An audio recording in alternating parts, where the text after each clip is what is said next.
So I'm here with John Ellis from the Canal and River Trust, and what we're going to talk about today is just understanding more about what the trust do, what they do as an industry, what they can do for individual anglers, and more importantly, I think, how we're going to encourage new people into fishing, because I know they have lots of other initiatives. So thank you, John, for your time today. Pleasure.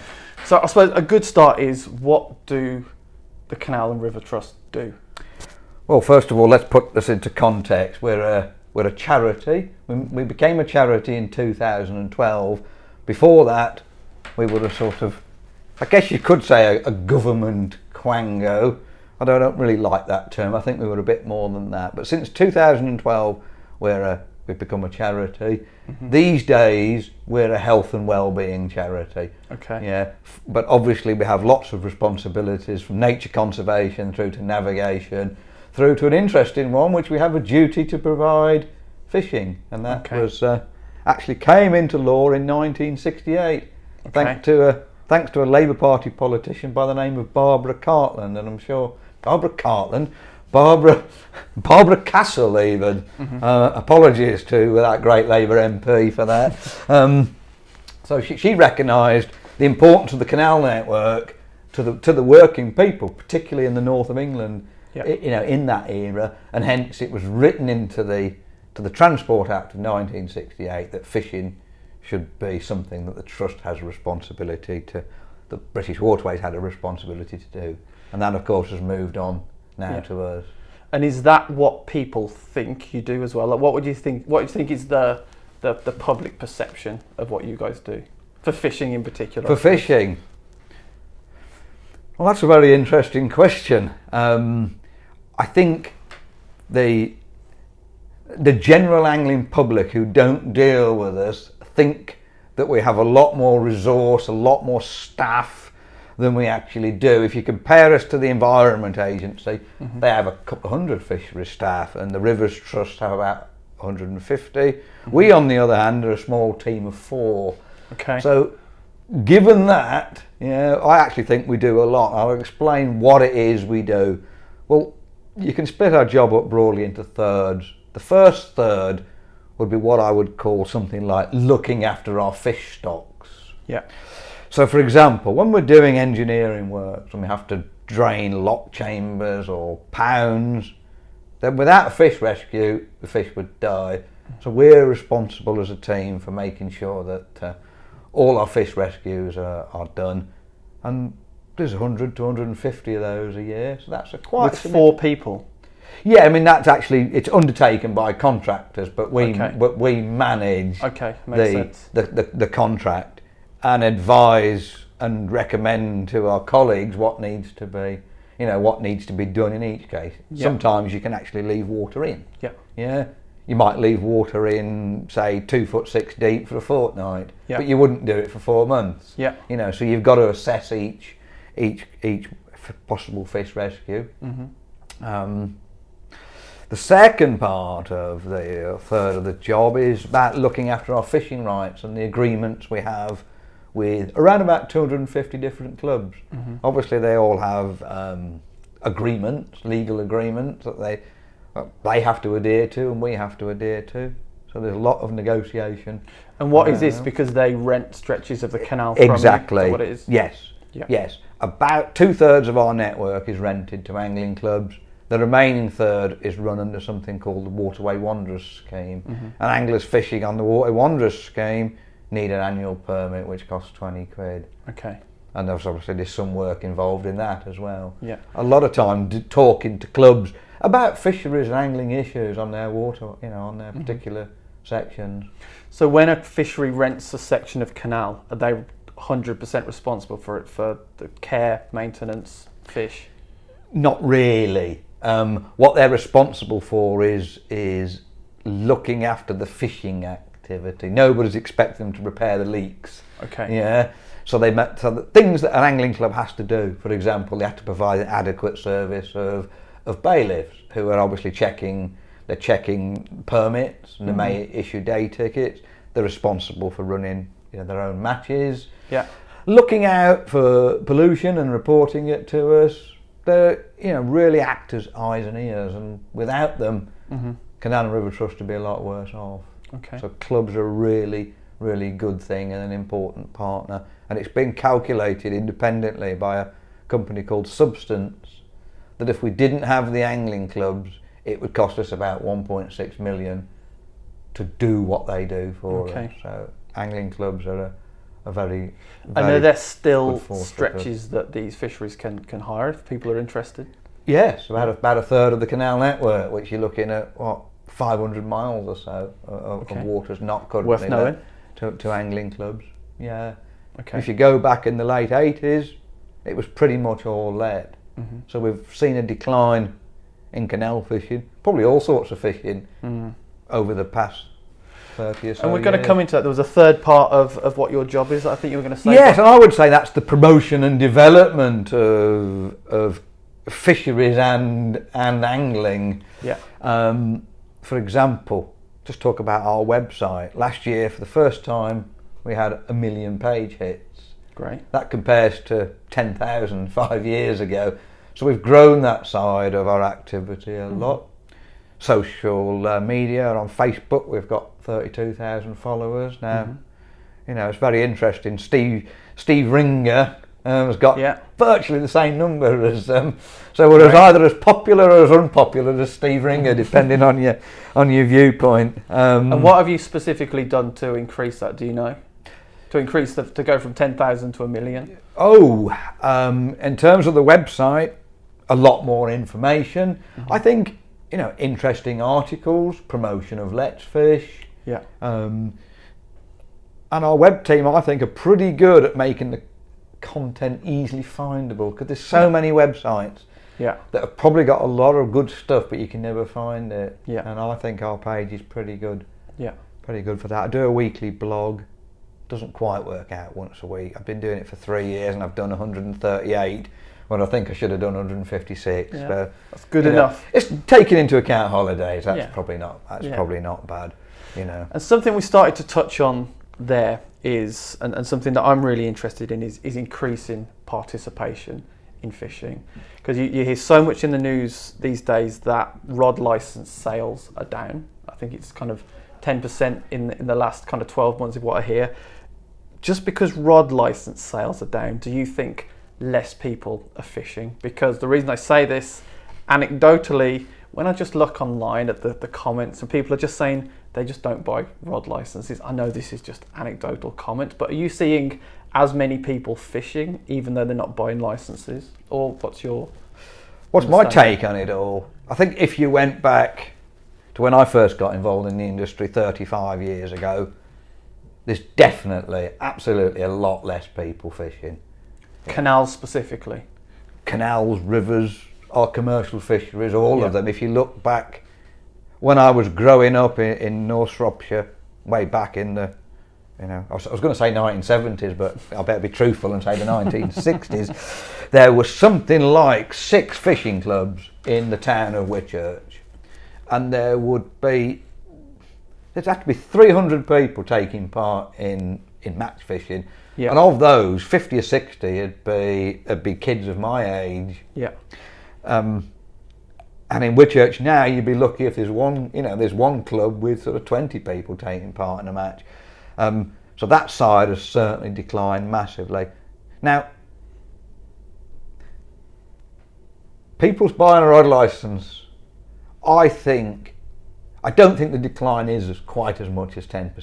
Mm-hmm. I think it's a combination of, particularly on syndicated waters, where Environment Agency bailiffs rarely or if ever go. I think if there's evasion, it's more likely to be on those waters, and I agree with you. People tell me that privately. Yeah. But of course, I've got no evidence. Yeah, of course, and this is the challenge as well.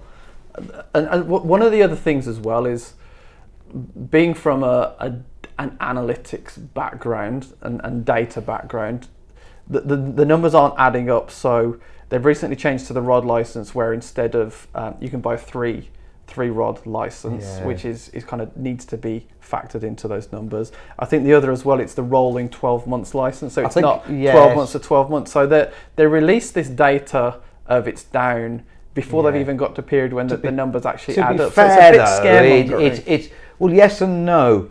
That number that's down 10% is the actual number of individual people who hold a rod licence. Okay. And it's down 13% in Wales. So Wales is... Okay. And that could be something to do with... And I'm not denying that they would be down. No, I just think it's down. apples and apples. Yes.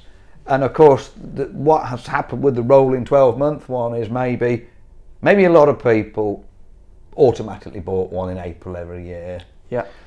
And come April, maybe it was cold and was an early Easter and they didn't bother. And then they never got round to going. And you don't need to buy a rod licence until you actually go again. Yeah. And so what we're starting to see, from what I understand from the Environment Agency, is things are picking up. Yeah. Yeah. So at one stage there was talk of a 13% annual decline. It's now down to about 9% annual decline. And I think it will end the year at about a 6 or 7% annual decline. But it's still worrying. It's worrying, but that's comparative in a lot of other industries. I think it was in the Angling Mail, I saw this a little while back where they were saying, okay, fishing is down, but not in isolation. I think golf was down. So many outdoor activities were down. So I think it's outdoor pursuits in general. Yes, there's certainly, not them all, but golf is an example. Yes. I think cricket is another example. Yeah. Some sports are bucking the trend. Rugby. Okay. I think rugby union is. And they have, what I think is a very good coaching system, which is one which I'm trying to model at the moment with our Let's Fish campaign. Okay. The principles of what they do, I think, apply equally to fishing as they do to rugby union. Okay. I'm really interested in looking at the Let's Fishing thing and how you're encouraging people. But I think before we go that, something I see bandied around online as well is, why should we have to pay for a rod licence at all? Why is fishing taxed? And other what a fantastic question. Yes, it's I think in law it's called a hypothecated tax. Okay. And what that means is that tax money has to be spent and ring-fenced for fisheries. Now I'll use the word fisheries, not angling, because the two are fundamentally different, although they are linked. Yeah. Okay. You could define a fishery as a place where fish live. Yeah. Now there's lots of places where fish live which are not ever going to be angled. There might only be a stream that's 2 meters wide, and there could be a need for conservation work in those places. Yet the benefit to an angler per se is either nil or marginal, and I think anglers get confused. They think the rod licence money is entirely for fishing things, whereas when it originally came in, it was for fisheries, and that remains its primary purpose today. And is that just lack of education to anglers that is the case? Because again, I think as an angler myself, I can say this, we're a miserable lot. We're quite happy to complain online, and you see people complaining about the rod licence, things like this. I've never thought about it how you said, that the licence is more for fisheries, I suppose. Yeah, to maintain, improve and develop fisheries. That was in the 1975 Salmon and Freshwater Fisheries Act. Yeah, and that remains the primary purpose of it. Now, that might not be as attractive to sell for the Environment Agency as if they say things like, all your money's going to help angling. Yeah, and all the money isn't going to help angling. It was never intended to do that. I think the sport as a whole has a greater responsibility than it's currently shown to actually put its hand in its pocket, particularly I think the angling trade, who are the biggest beneficiaries of fishing activity in this country. That's where the money really is. And I think if anybody should be doing more, ultimately it has to be the angling trade. And by doing more, you say invest in the actual fisheries, because I don't think anybody's doing more to promote fishing than the anglers trade. If you go on YouTube and type fishing, I think the tackle brands are investing more than anyone in promoting it. But that's not to say that's different to what you're saying. Well, exactly. That's fishermen. I think fisheries. Yes, I think that the problem with the angling trade, it's competing against each other. It needs to pool its money and get back to grassroots, because at the moment it's trying to sell its brand, and to me they're all competing, and if it carries on, they'll end up competing to sell the last rod to the last angler that's alive in about 60 70 years time. What our Let's Fish campaign is about is very different, in that it's very similar to what rugby clubs do. When children are 6, 7, 8, 9, 10 and they want to have a go at the sport, in rugby they go down to their local rugby club. They spend half an hour, they get to pick the ball up and pass it to somebody, and maybe try a kick. Now some of them, the first time they get tackled hard, they probably think, whoa, that's enough. And we find that's true with fishing. You know, only 45% of people, kids, have had a go at fishing, say they want to have a go again. But that's a pretty good ratio to be working with. It's almost 1 in 2. When you say they want to go again, do you have any stats to know who actually go again? Yes. From our events, we know that about between 1 in 4 and 1 in 5 have come twice, 3 times, 4 times, and that's the key to it, because it's those people who are going to get the fishing habit. And I think we've focused as an industry far too long on short, low quality taster sessions. We've focused on numbers and not quality, and I actually think that's harmful, because if you've just given a fishing rod, you don't know how to use it, you're 2 meters away from the next angler, all the fish are frightened off, nobody catches anything, you think, wow, that's not really into that. Fishing, worm at one end and idiot at the other sort of thing. We go for the opposite approach. We'll put our pegs 20 metres apart, 1-to-1 coaching ratios, and over 95% of the people who come on our event actually catch a fish. And some of them catch several. In fact, one kid caught 42 fish in 30 minutes. Nice. Which is probably actually too many, because you think actually this is a bit easy. But if the children catch fish, 2, 3, 4, ideally different species, because that fascinates them. It did when I was a kid. Oh wow, and it's usually a perch or a gudgeon or a daddy rough or a roach. Those are the ones which you catch most easily on the canal. Then I think that's what's going to get them to come back time and time again. And I suppose the challenge there as well is, I think we can all admit that I think the barrier to entry of fishing is quite hard, like the gear that you need. And I think this is where I think the tackle brands are a bit guilty here, making you think you need a lot more gear than you actually do. But you do need gear, and it does. You do need gear. There's then the license: can I fish here? Can I not fish here? I think the support system to help people regularly go once they've got the habit does need to be there. There's a lot of things there, isn't there? Let's talk about the rod license first. I really applaud what the Environment Agency have done in abolishing well, you don't need a rod licence at all until you're 13, and then between the ages of 13 and 16, it's free. You've just got to register for one online. So that's one barrier moved. Starter kits is a real bugbear of mine, because I'm not aware, although we are talking to a partner at the moment, I'm not aware of a decent starter kit. And there's nothing worse than giving somebody a starter kit that's not fit for purpose. And I see it so often.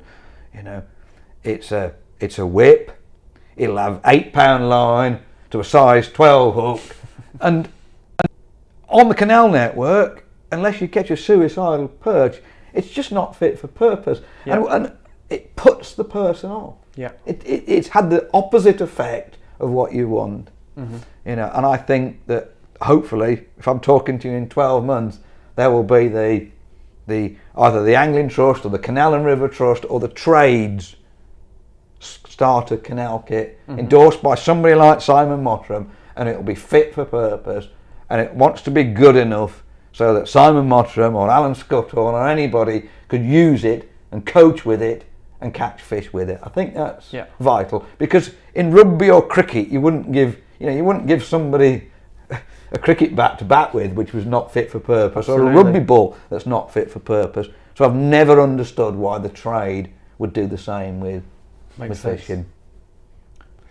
I suppose another question I have is talking about the trade. We spoke about the EA, the Angling Trust. Like, how closely do you work with all these other organisations? Well, I think we work more closely than we ever have, particularly on the upcoming angling strategy. I think the Environment Agency and the Angling Trust have recognised the key role of the Canal and River Trust. And one of the great things about us is that 8 million people live within 1 kilometre of a canal, and 27 million within 5 miles. So we're a local fishery, for an awful lot of people in this country, and that's been recognised. I'd love to work much more closely with the trade as a collective organisation, because that's where the real money is. Canal and River Trust angling income is 600,000. The trade's turnover is, you hear different figures, but somewhere between 400 and 500 million. So let's suppose there was, I don't know, 1 million of that turnover, or 2 million of that 500 million turnover, ring-fenced for junior angling or angling development, and it was done strategically, nationally, rather than each brand competing with each other. Absolutely. I think in the long run, they'd grow their market and they'd all win. Yeah, makes sense. That's what I believe. It's easy for me to say because my livelihood isn't directly dependent on tackle sales, and I guess if you speak to them, they'll say they're all struggling. Yeah. But somebody sooner or later has to turn that round. Otherwise, they will be competing for that last angler to sell that very last rod. Absolutely. And what are you guys doing? I know that would be the dream life that they started to put me in. Like, with the resources that you have, what does next year look like with regard to fishing participation? Well, in the short term, it's going to be quite challenging because of the rod licence decline. There's, in all likelihood, going to be the same, or more realistically, less money available for the Angling Trust from the Environment Agency for angling participation, and that is going to, those savings will have to come from somewhere. Absolutely. And that, it gets passed down the line to deliverers like Canal and River Trust. So the best we can hope for is, fingers crossed, would be about the same level of support in 2019 as we've had in 2018, but it could be less. I am working hard internally to persuade the directors and trustees of the value that angling brings to health and well-being of communities, particularly in urban areas. And so it's a battle that, I say battle, it is a battle, but it's one that I think I'm slowly winning. And so in the short term, I think it's going to be difficult. I think in the medium term, I'm much more hopeful that more and more people will really understand the importance that angling can play in people's health and well-being. It's a local fishery to so many millions of people. Of course, the challenge with it is not the easiest place to catch fish. You have to have a certain level of skill. The canals are well stocked. But if you haven't got the skill to catch those fish may as well not be there. And that's why our coaching program is a quality rather than quantity sort of experience. And even our own coaches have had to improve their canal fishing skills in order to be able to coach. And some of them have improved dramatically, and they can't believe the results they get. You mean in their ability to catch? Exactly. Great. Yeah. Because on a heavily stocked commercial fishery where the fish are hungry, the fish have got to take risks in order to feed. On a canal, which is essentially a natural fishery, it's the same as a river. They're wild creatures, and if the bait isn't presented in a natural way, then there's no need for them to bite. Makes sense. And that's, it's been a hard lesson for some of our coaches. And I think we're slowly seeing more interest in natural fisheries again. Very, slow. It's the early years, and it may be 10 years before we turn it round. But one little interesting anecdote is the number of teams that are booked into the 2019 Division 2 National Championships is the highest it's been for 7 or 8 years.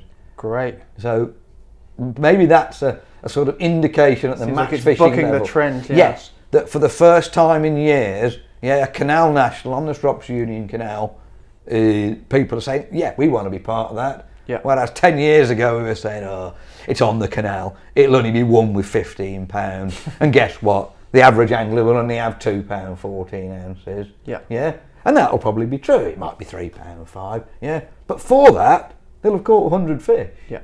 You know, and that went out of fashion. People were more happy to catch 15 carp weighing £10 each than they were to catch 150 skimmers, roach and gudgeon for £3 10. Yeah, but now people are seeing that there's a different challenge to natural fisheries. Never going to have the weights, but it's a challenge, a skillful You're starting to go challenge. into something now that I see a lot of. Like we're as an industry trying to get more people come along. What always fascinates me is the infighting within fishing. Match anglers hating the carp anglers just coming down but being noisy. Like there's a lot of infighting. Do you notice this? Oh, terribly so. Yes. I mean, we're nearly as bad as the Conservative Party, and that's saying something, isn't it? And yet we all want the same basic things. And how you ever get anglers to realise that first and foremost we're all anglers. Absolutely. I suppose it's when some organisation seriously challenges the legitimacy of angling, and it's a very interesting question. Yeah. If by joining the Angling Trust you knew that angling would survive for another 100 years, whereas if you didn't join, angling would be banned within the next 100 years, would you join? Mm-hmm. And you know what? I honestly think that most anglers wouldn't care enough to join. Mm. I really feel that. Yeah. That's not Canal and River Trust viewpoint. This is me personally. And why is that? Why is that kind of apathy? I suppose in life people have many priorities: children, family, financial, pensions, and so therefore, fishing isn't that much of a priority. Mm-hmm. Not really. Yeah. Yeah. It's a hobby. Yes. Now for me, it's a career. So absolutely. Yeah. But to the average angler, talking about. Yeah, it's a hobby. And the fact that Angling Trust has got 13,000 individual members is in many ways sad, but maybe it's not that surprising. And the Angling Trust money is different too. You educated me very much so earlier that with a rod licence, that's more for the fisheries than the angler. The Angling Trust money, is that more for the angler than the fisheries? I think that emphasis is right. Now, if you actually look at how the Angling Trust came to be, it's an amalgamation of 5 organisations, which were the National Federation of Anglers. They were the governing body of coarse fishing. Yeah. The National Federation of Sea Anglers, the Specialist Anglers Alliance. So those 3 organisations were primarily angling organisations for the various disciplines. Regrettably, it didn't include the Salmon and Trout Association, who were the governing body for game fishing at that time. And that was, to me, sad that they didn't come in as well. But they handed over the governing body status of game fishing to the Angling Trust. Yeah. So it's the governing body of the sport is the Angling Trust, not the Environment Agency. Yeah. Now the 2 other organisations were environmental organisations, effectively, which was the ACA, the Angler Conservation Association, and the National Association of Fisheries and Angling Consultatives, NAFAC. So they were the 5 original founder members. So on that basis, it was a sort of 60% angling, 40% environment. Yeah. Yeah. So yes, it's there to represent the views of anglers, but it also has an important environmental lobbying component. And of course, anglers don't appreciate. They don't link for example, I'll give you a controversial example, yeah, a beef sandwich, yeah, and how that affects fisheries. Yeah. We talk about diffuse pollution. Most of it comes from agriculture, yeah, from arguably excess production by farmers. Now, I'm not blaming farmers, because farmers are brilliant people who have to feed the planet. Yeah. But we're using lots of fertilisers, which in turn leads to eutrophication, which leads to changes in water quality, which leads in changes to fisheries, which leads to you catching less when you're pleasure fishing on the River Kennet as an example.